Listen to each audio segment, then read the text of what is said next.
feeding my almost going to be 7-month baby.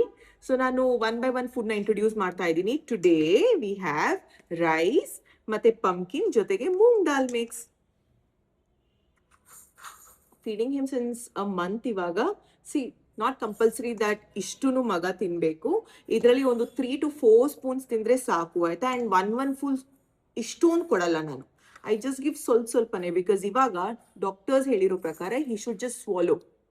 ಅದನ್ನ practise ಮಾಡಬೇಕು. ಪೂರ್ತಿ ತಿನ್ಬೇಕು ಅನ್ನೋದಿಲ್ಲ, ಬಿಕಾಸ್ ಇವಾಗ್ಲೂ his source of food is breast milk. Formula ಕೊಡ್ತಾ ಇದ್ರೆ it will be formula milk ನಿಮ್ಮ ಮಕ್ಕಳಿಗೆ ಅಷ್ಟೇ. This is just for him to practise ಹೊಸ ಫುಡ್ಸ್ನ ಇಂಟ್ರೊಡ್ಯೂಸ್ ಮಾಡೋದಕ್ಕೆ. 8th month, 9th month, 10th month ಅಲ್ಲಿ his main source will be breast milk plus ಈ ತರದ ಫುಡ್. ಅಂಡ್ ಬೇಬಿ ರೆಫ್ಯೂಸ್ ಮಾಡಿದಾಗ ನಾನು ಸ್ಟಾಪ್ ಮಾಡ್ತೀನಿ, ಬಿಕಾಸ್ ಇಲ್ಲ ಅಂದ್ರೆ ನಾನು ಫೀಡ್ ಮಾಡ್ತಾ ಇದ್ರೆ ಒತ್ತಾಯದಲ್ಲಿ ಹಿ ವಿಲ್ ಸ್ಟಾರ್ಟ್ ಹೇಟಿಂಗ್ ಈ ತರದ ಫುಡ್. ನಾನು ಏನೇನು ಫುಡ್ ಕೊಡ್ತಾ ಇದ್ದೀನಿ ನನ್ನ ಪಾಪುಗೆ ಅಂತ ನಿಮಗೆ ಬೇಕಿದ್ರೆ ಕಮೆಂಟ್ ಸೆಕ್ಷನ್ ಅಲ್ಲಿ ತಿಳಿಸಿ. ಅಂಡ್ ಈ ತರದ ವಿಡಿಯೋಸ್ಗಾಗಿ ನನ್ನ ಪೇಜ್ನ ಫಾಲೋ ಮಾಡೋದನ್ನ ಮರಿಬೇಡಿ.